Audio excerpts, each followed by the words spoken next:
হ্যাঁ মানব জাতি, তোমরা তোমাদের সেই রবকে ভয় করো যেই রবের হুকুমে কিয়ামতের দিন এমন এক ভূকম্পন হবে, একটা কম্পনে সব কিছু লন্ডভন্ড হয়ে যাবে। ভালো করে শুনেন সেই বিভৎস পরিস্থিতির কথা। ইসরাফিলের সিংহার ফুৎকারের পরে আসমানের অবস্থা কি হবে, মহাশূন্যের পরিস্থিতি কি হবে। একটা সিংহার আওয়াজ এত মারাত্মক হবে, ইসরাফিলের সিংহার ফুৎকারের পরে আসমান দীর্ণ বিদীর্ণ হয়ে যাবে, আসমান ফেটে যাবে। আসমান ফেটে গিয়ে চূর্ণ বিচূর্ণ হয়ে গিয়ে এক আসমানের উপর আরেক আসমান ঠাস ঠাস করে পড়তে থাকবে। আল্লাহু আকবার। আল্লাহ তাআলা সেই ভয়ানক চিত্রের কথা কোরআনে কারিমে এভাবে তুলে ধরেছেন। কোরআনুল কারিমের ৮২ নম্বর সূরা সূরাতুল ইনফিতারের প্রথম আয়াত থেকে আল্লাহ তাআলা বলছেন, ইদাস সামাউন ফাতারাত ওয়া ইদাল কাওয়াকিবুন তাসারাত ওয়া ইদাল বিহারু ফুজ্জিরাত ওয়া ইদাল কুবুরু বাসিরাত আলিমাত নাফসুম মা কদ্দামাত ওয়া আখখারাত। আল্লাহ তাআলা বলছেন, ইদাস সামাউন ফাতারাত, যখন আসমান সমূহ দীর্ণ বিদীর্ণ হয়ে যাবে, স্মরণ করো সেই ভয়াবহ সময়ের কথা যখন ইসরাফিলের সিংহার ফুৎকারের পরে আসমানগুলো ফেটে যাবে। ফেটে গিয়ে এক আসমান আরেক আসমানের উপর এমন ভাবে পড়বে, আসমানগুলোকে আল্লাহ তাআলা কিভাবে গুটিয়ে ফেলবেন শুনেন।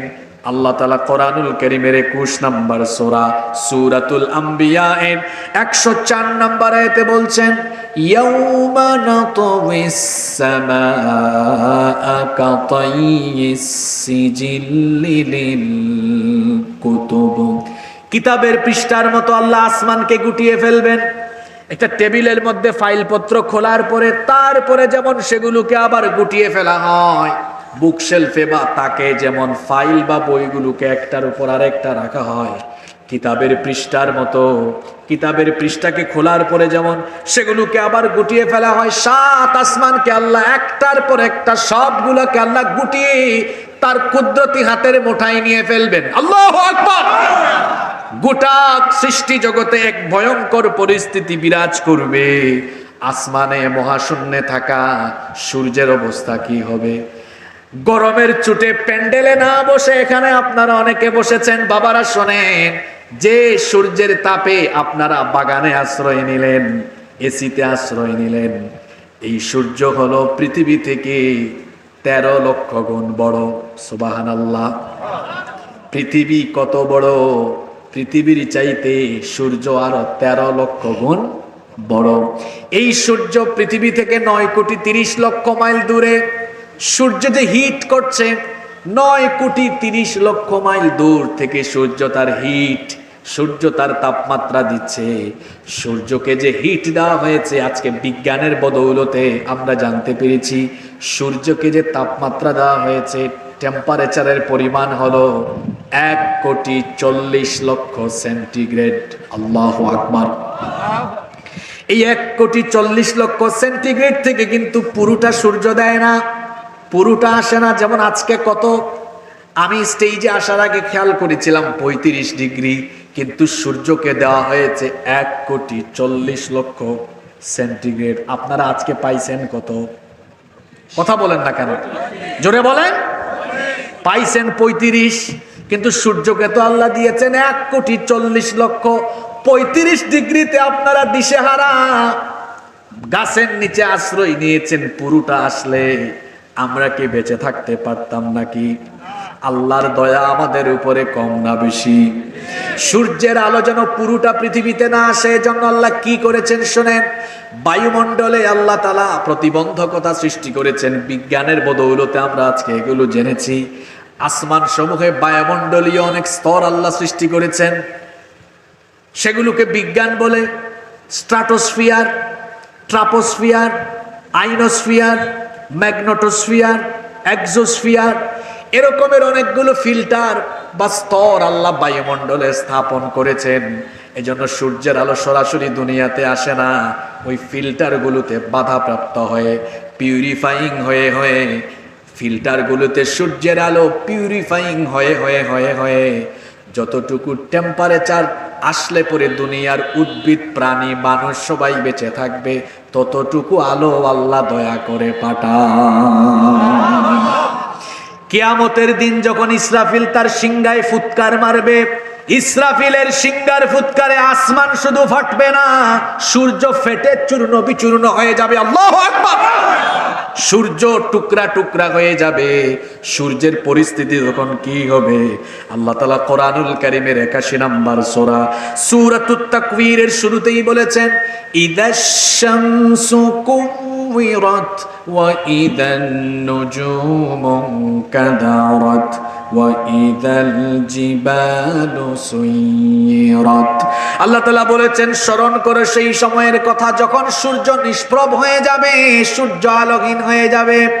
রাতের বেলা অন্ধকার ছিল, ভোরবেলা ফজরের নামাজের পরে যখন সূর্য উঠলো, গোটা পৃথিবী আলোকিত হয়ে গেল। কিন্তু ইসরাফিলের সিংহার ফুৎকারে কিয়ামতের দিন সূর্য টুকরা টুকরা হয়ে যাবে, সূর্য তার আলো হারিয়ে ফেলবে, সূর্য আলোহীন হয়ে যাবে, নিষ্প্রভ হয়ে যাবে, যার কারণে সব কিছু অন্ধকার হয়ে যাবে। শুধু সূর্য আলো হারিয়ে ফেলবে না, চাঁদের অবস্থা কি হবে শোনেন। সন্ধ্যা বেলায় যে আমরা চাঁদ দেখি, রাতের বেলা চাঁদ দেখি, এই চাঁদের পরিস্থিতি সিংহার ফুৎকারের পরে কি হবে শোনেন। আল্লাহ তাআলা কোরআনুল কারীমের 75 নম্বর সূরা সূরাতুল কিয়ামাহ 6 নম্বর আয়াত থেকে বলছেন, ইয়াসআলু আইয়ানা ইয়াউমুল কিয়ামাহ ফাইযা বারিকাল বাসারু ওয়া খাসাফাল কামারু ওয়া জুমিআশ শামসু ওয়াল কামার ইয়াকুলুল ইনসানু ইয়াওমাইযিন আইনাল মাফার। আল্লাহ তাআলা বলছেন, আপনাকে জিজ্ঞেস করছে কিয়ামত কখন হবে। ও নবী আপনি বলুন, ফাইদা বারিকাল বাসার, যখন চক্ষু স্থির হয়ে যাবে, ওয়া খাসাফাল কামার, চন্দ্র তার আলো হারিয়ে ফেলবে। আমার বাবারা ভাইয়েরা চিন্তা করেন, ইসরাফিলের একটা সিংহার ফুৎকার কত বিভৎস হবে, কত ভয়ানক হবে। চাঁদ টুকরা টুকরা হয়ে যাবে, চাঁদ আলোহীন হয়ে যাবে। ওয়া জুমিআশ শামসু ওয়াল কামার, সেদিন সূর্যগ্রহণ চন্দ্রগ্রহণ একসাথে আরম্ভ হবে। সূর্য আর চন্দ্রকে আল্লাহ একসাথে করে দিয়ে সূর্য চন্দ্রকে মেসাকার করে দিবেন। এই বিভৎস পরিস্থিতি দেখে মানুষ সেদিন বলবে, ইয়াকুলুল ইনসানু আইনাল মাফার, মানুষ বলবে আজ আমাদের পালাবার জায়গা কোথায়? বলেন তো, পালাবার কি কোনো জায়গা সেদিন থাকবে নাকি? ইসরাফিলের একটার সিংহার ফুৎকারে আসমান মহাশূন্য সব শেষ। সূর্য আলো হারিয়ে ফেললো, চাঁদ আলো হারিয়ে ফেললো। অন্যদিকে নক্ষত্রগুলোর অবস্থা কি হবে? নক্ষত্র কত বড় শোনেন, নক্ষত্র বুঝেন তো আপনারা তারা বলেন। এই যে সূর্য আমরা দেখি, সূর্যের চাইতে রাতের বেলা চাঁদ আর একটু ছোট মনে হয়, তারকা বা নক্ষত্রকে আরো ছোট মনে হয়, কিন্তু এগুলো আসলে এত ছোট না। নক্ষত্র আমাদের থেকে এত দূরে। যে সূর্য পৃথিবী থেকে 13 লক্ষ গুণ বড়, ওই সূর্যের চাইতে আসমানে মহাশূন্যে যে তারকা আছে, এক একটা তারকা এমনও আছে যেটা সূর্যের চাইতে আরো 50,000 কোটি গুণ বড়। সুবহানাল্লাহ, কি বাড়িতে গিয়ে বলবেন আপনি? যে সূর্য পৃথিবীর চেয়ে 13 লক্ষ গুণ বড়, ওই সূর্যের চেয়ে আরো 50,000 কোটি গুণ বড় এক একটা তারকা আল্লাহ মহাশূন্যে বানিয়েছে। সুবহানাল্লাহ পড়ো। এই নক্ষত্রগুলো ইসরাফিলের সিংহার ফুৎকারের পরে কি হবে শোনেন। আল্লাহ তাআলা বলেছেন, ওয়া ইদান নুজুমু কাদারাত, এই নক্ষত্রগুলো টুকরা টুকরা হয়ে যাবে, খসে খসে পড়ে যেতে থাকবে। যে জমিনে বসেছেন, যে মাটিতে আপনারা বসেছেন, এই জমিনের পরিস্থিতি কি হবে শোনেন। এবার এই জমিন কিভাবে শেষ হয়ে যাবে শোনেন। ইসরাফিল যখন সিংহায় ফুৎকার মারবে, সারা দুনিয়ার জমিন একসাথে কেঁপে উঠবে। এখন বাংলাদেশে ভূমিকম্প হলে অন্য দেশে হয় না, কিন্তু ইসরাফিলের সিংহার ফুৎকারের পরে তাম দুনিয়ার জমিন একসাথে কেঁপে উঠবে। আল্লাহ তাআলা সূরা জিলজালের মধ্যে বলেছেন, যারা পারেন আমার সঙ্গে পড়েন, ইদা জুলজিলাতিল আরদু জিলজালাহা ওয়া আখরাজাতিল আরদু আথকালাহা। স্মরণ করো যখন ইসরাফিলের সিংহার ফুৎকারের পরে জমিনকে প্রবলভাবে প্রকম্পিত করা হবে। ও বাবারা, ভাইয়েরা শোনেন, এমন একটি কম্পন হবে, উলট পালট হয়ে যাবে। জমিনের উপরে যা আছে জমিনের নিচে চলে যাবে, জমিনের নিচে যা আছে তা উপরে চলে আসবে। প্রশ্ন হলো, জমিনের উপরে কি আছে? আপনাদের বাড়িঘর আছে দুবাইয়ে, সুইজারল্যান্ডে, এই যে এত বড় বড় টাওয়ার মানুষ বানিয়ে রেখেছে। জমিন যখন কেঁপে উঠবে, এই টাওয়ার আর বিল্ডিং গুলো বালুর মতো উড়ে যেতে থাকবে। আল্লাহু আকবার! সব শেষ, লন্ড ভন্ড হয়ে যাবে, সব তছনছ হয়ে যাবে, চূর্ণ বিচূর্ণ হয়ে যাবে। জমিনের উপরে থাকা এই যে বাগানের গাছগুলো আছে, গাছপালা শেষ হয়ে যাবে, পাহাড়গুলো ধ্বংস হয়ে যাবে, জমিনের উপরে থাকা সব ধ্বংস হয়ে যাবে। আর জমিনের নিচে থাকা জিনিসগুলো জমিনের উপরে চলে আসবে। এজন্য আল্লাহ সূরা জিলজালের দ্বিতীয় আয়াতে বলেছেন, ওয়া আখরাজাতিল আরদু আথকালাহা। জমিন তার ভেতরের বোঝা বের করে দিবে। জমিনের ভেতরে অনেক খনিজ সম্পদ আছে, স্বর্ণ আছে। জমিনের তলায় যত খনিজ সম্পদ আছে, ইসরাফিলের ভয়ঙ্কর সিংহার ফুৎকারে জমিন তার পেটের ভেতরে থাকা সবকিছুকে বমি করে বের করে দিবে। আল্লাহু আকবার! জমিনের উপরে যা আছে সবকিছু কিভাবে ধ্বংস হবে শোনেন। এই যে পাহাড়, আমার বাড়ি তো সিলেটে, সেখানে পাহাড় আর পাহাড়। এই পাহাড়গুলো দিয়ে আল্লাহ জমিনটাকে স্থির রেখেছেন।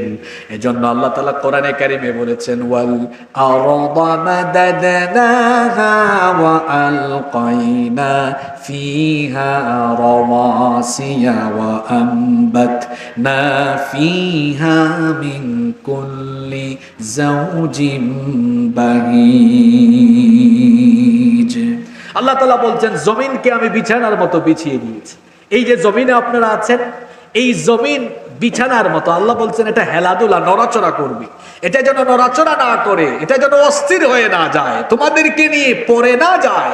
এজন্য আমি কি করলাম, ওয়ালকা ফিল আরদি রাওয়াসিয়া আন তামিদা বিকুম। পাহাড়, আমি এই জমিনের উপরে পাহাড়কে পেরেকের মতো গেড়ে দিয়ে জমিনকে শক্ত করে দিয়েছি। সুবহানাল্লাহ! এই পাহাড়কে জমিনের উপরে কি হিসাবে বানানো হয়েছে? জোরে বলেন। সাইন্টিফিক ওয়াজ হচ্ছে তো। এই যে পেরেক, এই যে দেখেন চেয়ার, তক্তা, এগুলো গাছ ছিল। আপনারা কি বলেন, করাত বলেন না কুষ্টিয়াতে? করাত দিয়ে গাছ কেটে তক্তা করা হয়েছে, কাঠ বানিয়ে এরপরে এই দেখেন এগুলোকে জোড়া দেওয়া হয়েছে কি দিয়ে? আচ্ছা আপনারা বলেন তো, পেরেকের কোন অংশটা বেশি থাকে? নিচের দিকেই তো পেরেকের অংশ থাকে বেশি। এই যে আমি পেরেক মারলাম, এখন পেরেকের বেশিরভাগ অংশ কোথায় চলে গেল? তাহলে আল্লাহ যে বলেছেন জমিনের মধ্যে পাহাড় পেরেকের মতো, তাহলে পেরেকের বেশিরভাগ অংশ থাকে কোন দিকে? সুবহানাল্লাহ! কোরআন এই বৈজ্ঞানিক তথ্য দিয়েছে। আজকের ভূতত্ত্ববিদরা গবেষণা করে দেখেছেন, পাহাড়ের যে অংশ মাটির উপরে আমরা দেখি, এর চেয়ে প্রায় 20-25 গুণ অংশ মাটির নিচে বিস্তৃত হয়ে আছে। সুবহানাল্লাহ! আপনাদের হাতের প্রত্যেকের মোবাইল আছে, গুগল শরীফে সার্চ দিয়ে দেখেন, মাউন্ট এভারেস্টের চূড়া জমিন থেকে 9 কিলোমিটার উঁচু, কিন্তু এর ভেতরে শিকড় বিস্তৃত হয়েছে 125 কিলোমিটার পর্যন্ত গভীর। সুবহানাল্লাহ পড়বেন না? এই পাহাড়গুলো কত শক্তিশালী! ইসরাফিলের সিংহার ফুৎকারের পরে এই পাহাড়গুলোর পরিস্থিতি কি হবে এবার শোনেন। রব্বুল আলামিন কোরআনুল কারীমের 69 নম্বর সূরা সূরাতুল হাক্কা এর 13 নম্বর আয়াত থেকে বলছেন, ফাইদা নুফিখা ফিস সূরি নাফখাতুন ওয়াহিদা ওয়া হুমিলাতিল আরদু ওয়াল জিবালু ফাদুক্কাতা দাক্কাতান ওয়াহিদা ফায়াউমাইযিন ওয়াকাআতিল ওয়াকিআ। আর যখন প্রথমবার একটি সিংহায় ফু দেওয়া হবে, তখন পাহাড় সহ এই জমিনকে উপরে উঠায়া একটা আছাড় দিয়ে এগুলোকে লন্ডভন্ড চূর্ণ বিচূর্ণ তছনছ করে দেওয়া হবে। আল্লাহ তাআলা কোরআনুল কারীমের ৭৩ নম্বর সূরা মুজাম্মিলের ১৪ নম্বর আয়াতে বলেছেন, ইয়াউমা তারজুফুল আরদু ওয়াল জিবালু ওয়া কানাতিল জিবালু কাসীবান মাহিলা। সেই দিন অর্থাৎ কিয়ামতের দিন ইসরাফিলের সিংহার ফুৎকারের পরে এই পাহাড়গুলোকে এমন ভাবে ধ্বংস করা হবে, পাহাড়গুলো ইসরাফিলের সিংহার ফুৎকারের পর বালুর মতো উড়ে উড়ে যেতে থাকবে। আল্লাহু আকবার। আমাদের পরিচিত সূরা কারিয়া, কোরআনের ১০১ নম্বর সূরা ৫ নম্বর আয়াতে আল্লাহ বলেছেন, ওয়া তাকুনুল জিবালু কাল ইহনিল মানফুশ। আল্লাহ তাআলা বলেছেন পাহাড়গুলো ধুনা তুলার মতো উড়ে উড়ে যেতে থাকবে। ইসরাফিলের সিংহার ফুৎকারের পরে এভাবে পাহাড়গুলো ধ্বংস হয়ে যাবে। সাগরের পরিস্থিতি কি হবে? বঙ্গোপসাগর, আটলান্টিক মহাসাগর, প্রশান্ত মহাসাগর সহ সাগর মহাসাগর গুলোকে আল্লাহ উত্তাল করে দিবেন। এজন্য আল্লাহ বলেছেন, ওয়া ইদাল বিহারু ফুজ্জিরাত। সাগর তার ভেতরের সবকিছু নিয়ে উত্তাল হয়ে যাবে, উত্তেজিত হয়ে যাবে।